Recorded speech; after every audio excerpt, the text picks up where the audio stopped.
Si Brandon, asan ka?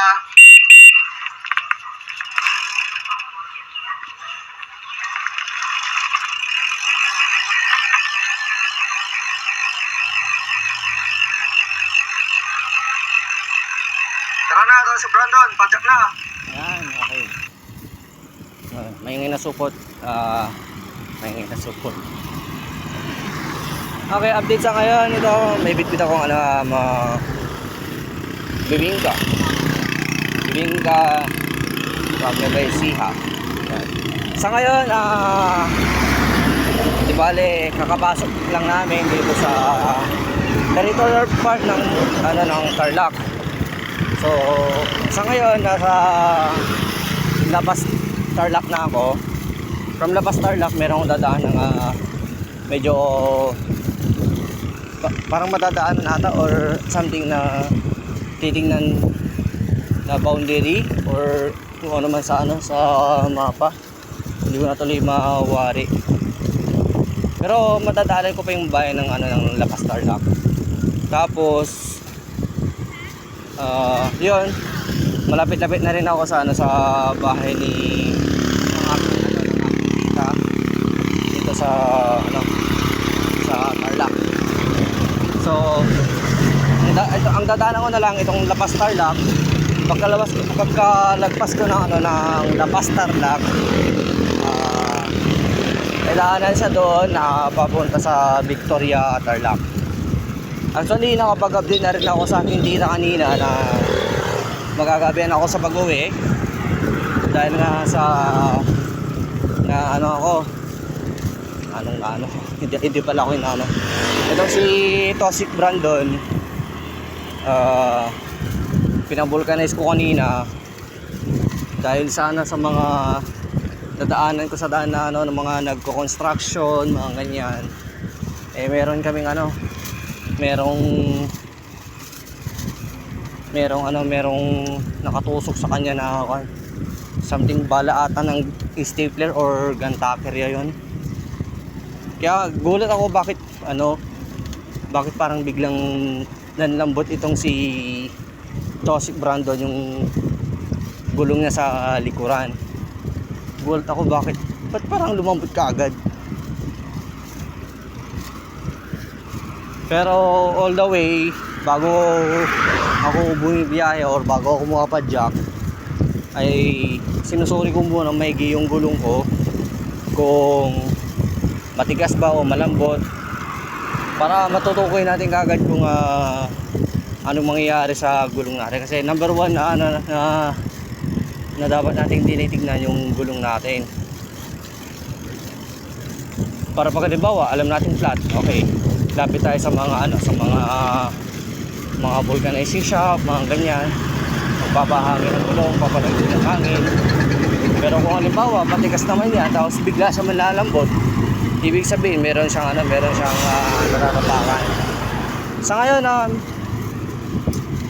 wala na rin ilaw, pero nakakabusina pa yung nakakabusina pa tong light and horn ko dito sa aking bisikleta. Dumi na rin, hindi ko patuloy na linisan. Tapos wala na rin akong ilaw sa may likuran, nalobat na rin. Kaya nga mas maigi sana meron pa sana akong tail light sa likuran na de battery. Mas okay pa yon kumpara dito sa mga rechargeable na kasi mas maasahan ang de battery kumpara sa rechargeable.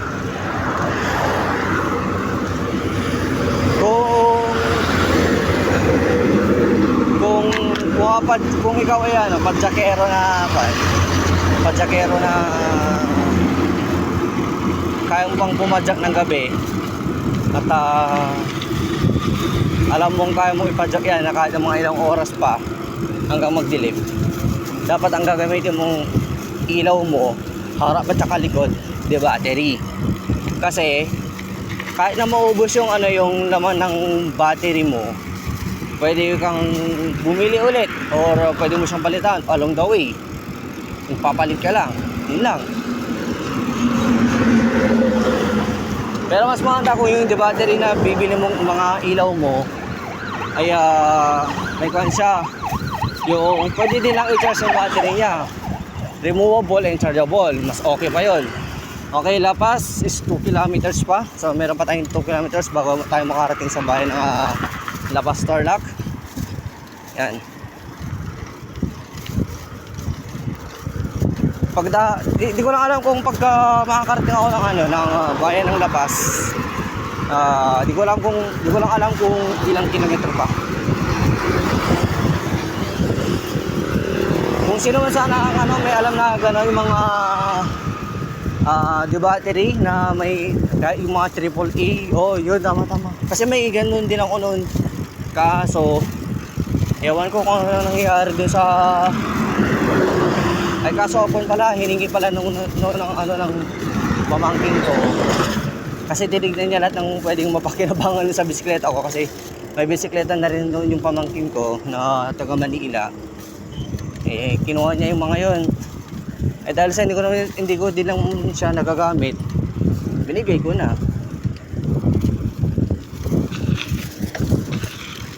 Kaya kung may alam po kayo na pwedeng pagbilan ng ganon, paki-comment naman po para kahit na pumapadyak ako ng gabi, at least may ilaw pa rin ako. Yan. So ngayon yung ilaw ko ngayon, gamit ko lang yung cellphone ko dito, hawak-hawak ko. So medyo matindi din buwan to. Doble-dobleng pag-iingat.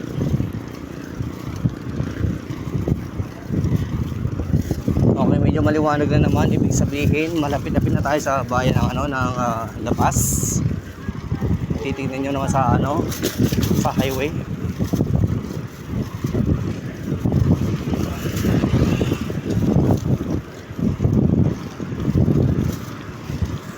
Sa ngayon dahil sa nasa ako sa Batag, naka 8 size ako, high speed. Naka high speed ako. Ayan.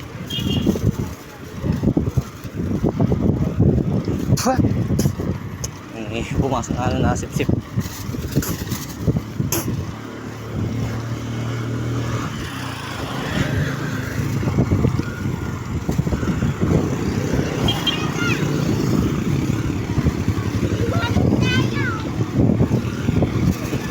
Iwanan ko daw sila.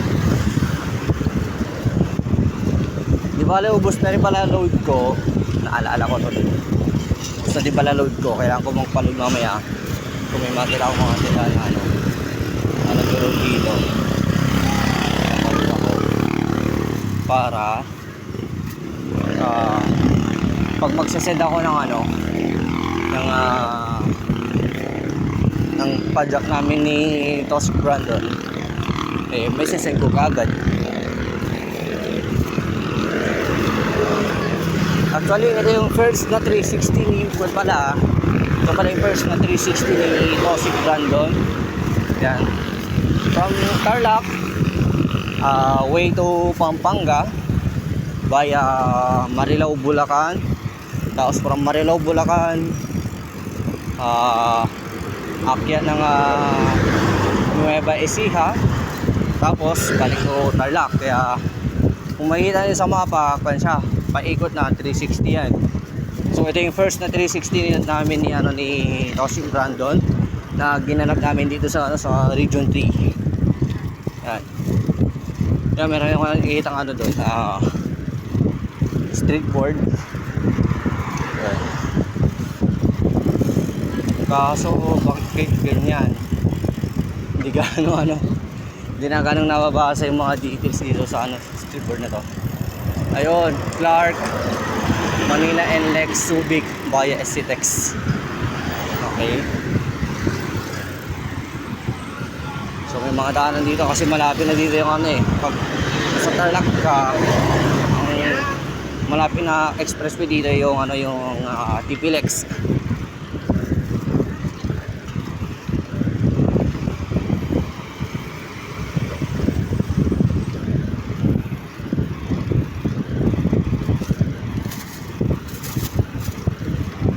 Tingin ako ng stores dito na pwede magpa-loadan. Para pagkadating ko dun sa bahay ng tita ko, kain, bihis, send, or kung ano na yung pwede kong gawin muna, yun ang muna yung gagawin ko. Basta importante yung padjak namin nito si Brandon, send namin kagad kasama sa Strava. Yan. Sa mga may alam pala ng ano dyan, yung mga nag-virtual biking, yan, kung maaari sali nyo naman po ako. Yan, join po kami na ni Tosik Brandon. Virtual bike lang po, virtual bike, hindi po race bike, virtual bike.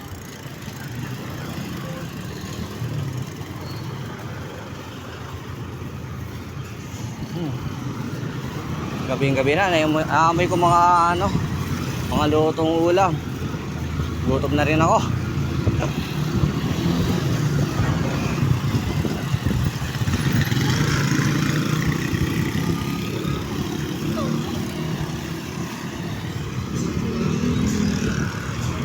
Okay, di ba medyo magdaan-daan muna ako sa pagpapadyak kasi kailangan ko makakita ng tindahan na pwede pagpaludan dito para makapagpalud ako, para mas okay din lang sa pagpapadyak. 7. Sige, mamaya na lang ulit para sa mga iba pang mga iba pang updates.